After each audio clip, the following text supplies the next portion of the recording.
Why is the Alaska summit a game changer for India? I'll tell you what happened. There are moments when the world moves in slow motion. Then there are moments when everything explodes in an instant. The Alaska summit was one of those explosive moments. It wasn't just another boring meeting between world leaders. It wasn't another fake handshake photo opportunity. This was the moment India stopped playing by other people's rules and started crushing the game with its own unstoppable playbook. Let me break this down for you. For decades, India sat in the back row of global politics. Sure, it was growing. Sure, it was getting stronger. But when the big powers talked, India listened quietly. When decisions were made, India adapted silently. That's how it worked for years. The old India would nod politely, smile weakly, and go along with whatever the superpowers decided. But that weak version of India died a brutal death in Alaska. Here's what you need to understand. The Alaska summit wasn't supposed to be about India at all. America called the meeting to crush China with pressure. China showed up ready to destroy American demands. Both sides thought they knew exactly how this would play out. America would threaten aggressively. China would resist fiercely. The world would pick sides desperately. Simple, right? Dead wrong, completely wrong. India walked into that freezing room and shattered the entire game. Not by shouting loudly, not by making empty threats, but by doing something neither America nor China expected. Something powerful, something shocking. India said no, not to one side, not to the other side. India said no to the whole ridiculous idea that the world only has room for two superpowers. Think about how absolutely powerful that is when everyone expects you to choose Team A or Team B and you create Team C instead. That's when everything shifts violently. That's when the old rules stop working completely. That's when new rules get written in stone. You want to understand what really happened in that cold Alaska room? Let me paint the brutal picture. The Americans came in arrogant and confident. They thought they could corner India like a trapped animal, make India choose between staying friends with Russia or staying friends with America, force India into an impossible position. They thought India would crack under massive pressure. They thought India would break completely. They thought wrong, dead wrong. The Chinese came in ready to fight viciously. They thought they could pull India to their side permanently, show India that America can't be trusted ever, get India to join the anti-American camp completely, convince India that the future belonged to the East. They thought wrong too, massively wrong. Instead, India did something absolutely brilliant, something devastating. India stood up tall and said, we're not choosing sides because we don't have to. We're not your ally or your enemy. We're India. We make our own powerful choices. We decide our own unstoppable path. Deal with it or get crushed trying. And boy, did that change everything instantly. See, here's what most people completely miss about real power. True power isn't about having the biggest army or the most money. Real power isn't about threatening people into submission. Genuine power is about not needing anyone else's permission to be yourself. That's what India showed brutally in Alaska. India didn't need America's approval desperately. India didn't need China's blessing pathetically. India just needed to be India, powerfully, confidently, unstoppably. The moment that happened, the whole world shifted violently. Suddenly, it wasn't just America versus China anymore. Suddenly, there was a dangerous third player in the game, a player that couldn't be bullied easily, a player that couldn't be bought cheaply, a player that was strong enough to stand alone against anyone. Let me tell you something brutal about respect. You can't ask for it politely. You can't beg for it desperately. You have to take it forcefully. You have to demand it powerfully. And that's exactly what India did in Alaska. India took the respect it deserved ruthlessly, not through violence, not through empty threats, but through pure, unshakable, devastating confidence. The Americans learned something shocking that day. They learned wouldn't treat India like a weak junior partner anymore. They learned India had grown into something powerful, something dangerous to ignore. The Chinese learned something brutal too. They learned they couldn't treat India like a helpless pushover anymore. They learned India could bite back viciously. And India learned the most important lesson of all. India learned it was ready to be a crushing superpower. But here's where it gets really explosive. Alaska wasn't just about those three massive countries. Every other nation in the world was watching carefully. Every small country that had been pushed around brutally by the big powers, every medium-sized country that had been ignored completely, they all saw what India did powerfully, and they realized something huge, something game-changing. If India can stand up fearlessly to both America and China, maybe we can too. If India can say no aggressively to the superpowers, maybe we don't have to say yes pathetically all the time either. That's how one explosive moment changes the entire world order permanently. Think about it like this brutal reality. For decades, the world worked like a vicious school playground. America was the biggest kid who made all the rules violently. China was the other big kid who wanted to make different rules aggressively. Everyone else just tried to stay out of trouble desperately. But in Alaska, India became the dangerous third big kid, the one who said, we're making our own powerful rules now. Deal with it or get destroyed. And when you have three big kids instead of two, everything changes dramatically. No one can control the playground anymore completely. No one can boss everyone else around easily. Everyone has to negotiate carefully.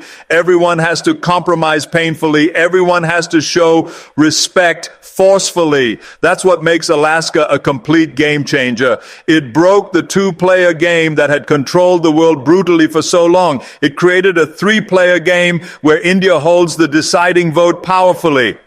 Let me give you some crushing examples of how this plays out. When America wants to pass something in international organizations, they need India's support desperately. When China wants to block something, they need India on their side completely. When India wants something done, both America and China have to listen carefully. They have to pay attention. They have to show respect. That's real power, not the power to destroy everything, the power to decide everything, the power to say yes or no and have the whole world pay attention immediately. Now, here's what this means for ordinary Indians everywhere. For the first time in modern history, India doesn't have to apologize for being Indian. India doesn't have to copy Western ways desperately or Eastern ways blindly. India can be proud of being exactly what it is, powerfully Indian, confidently Indian, unstoppably Indian. When your country commands respect on the world stage, that respect flows down to you automatically. When other nations take India seriously, they take Indians seriously too. When India's voice matters in global decisions, your voice matters more in your own life. That's how power works. That's how respect spreads. This is bigger than politics completely. This is about dignity. This is about pride. This is about 1.5 billion people finally getting the recognition they've earned through hard work, sacrifice, and endless patience.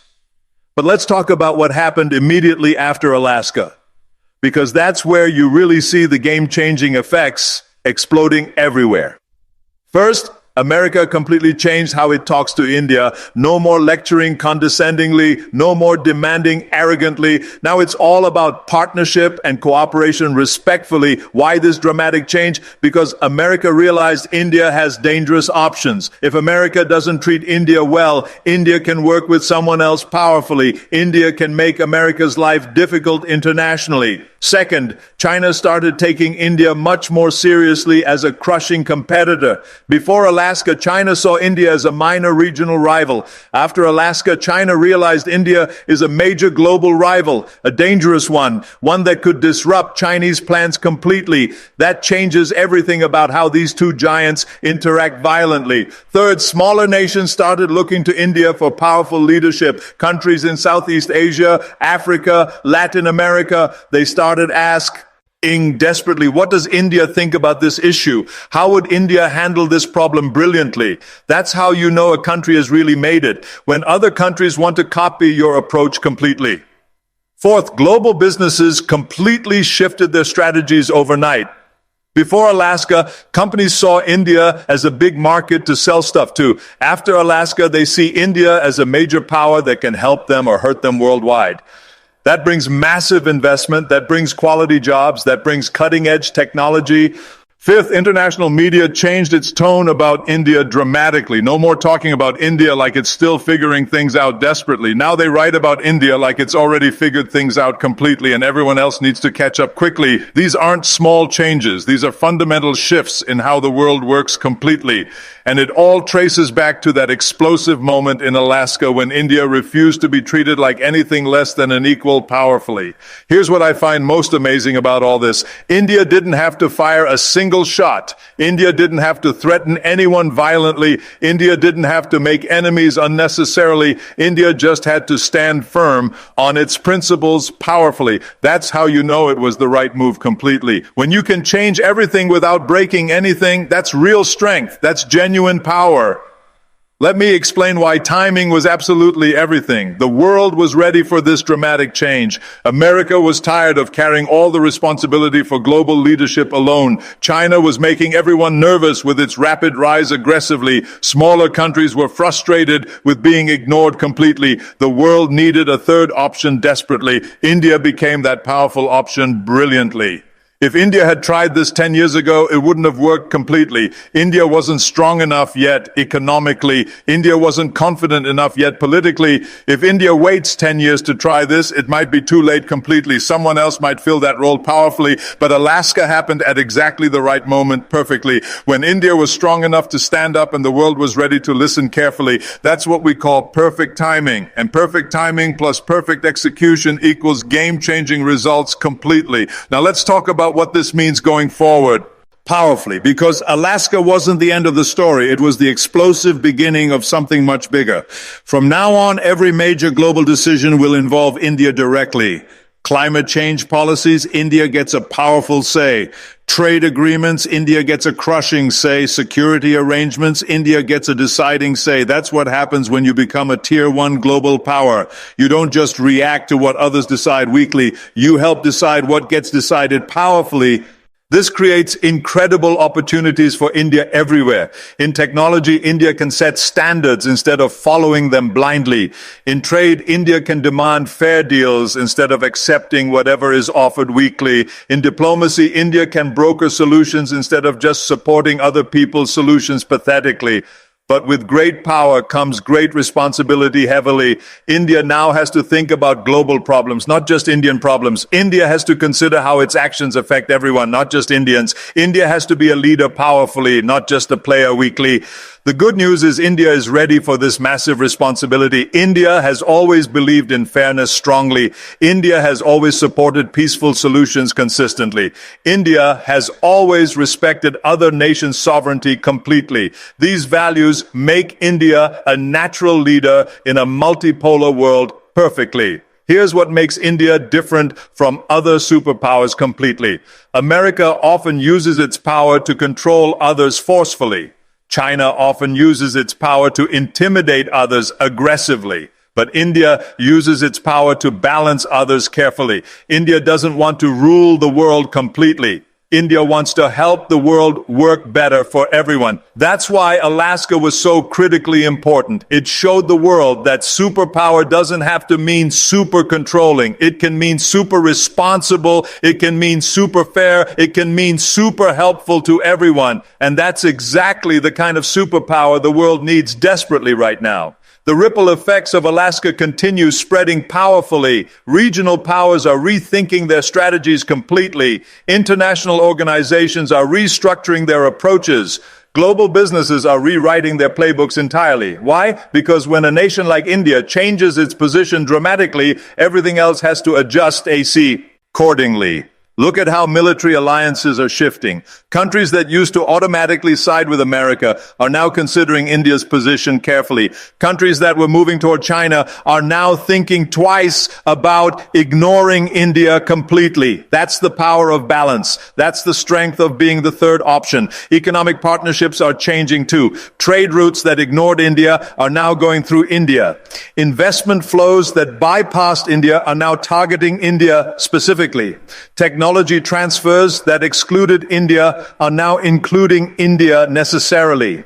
When you become strategically important, everyone wants to be your friend powerfully. But perhaps most importantly, cultural influence is growing dramatically. Indian movies are reaching new markets. Indian music is gaining global audiences. Indian fashion is trending worldwide. Indian food is becoming mainstream everywhere. When your country gains political respect, your culture gains global appeal automatically. This cultural soft power amplifies India's hard power tremendously. When people around the world love Indian culture, they're more likely to support Indian policies. When they admire Indian achievements, they're more willing to work with India cooperatively. That's how comprehensive power gets built completely. So when people ask me why the Alaska summit is a game changer for India, I tell them this brutally. It's not just because India proved it was strong enough to stand up to anyone fearlessly. It's not just because India gained respect from everyone forcefully. It's because India showed the world a better way to be powerful responsibly. Power that doesn't threaten needlessly. Power that doesn't dominate completely. Power that balances and stabilizes and helps everyone find solutions that work perfectly. That's the India that emerged from Alaska powerfully. That's the India that will shape the next century of global politics completely. That's the India that took a cold meeting in a distant place and turned it into the moment everything changed forever. The world before Alaska had two superpowers fighting for control violently. The world after Alaska has three superpowers working toward balance carefully. And that balance, that stability, that fairness, that's India's gift to the world generously. Alaska didn't just change the game for India. Alaska changed the game for everyone completely. And we're all better off because of India's courage to stand up and be counted powerfully when it mattered most.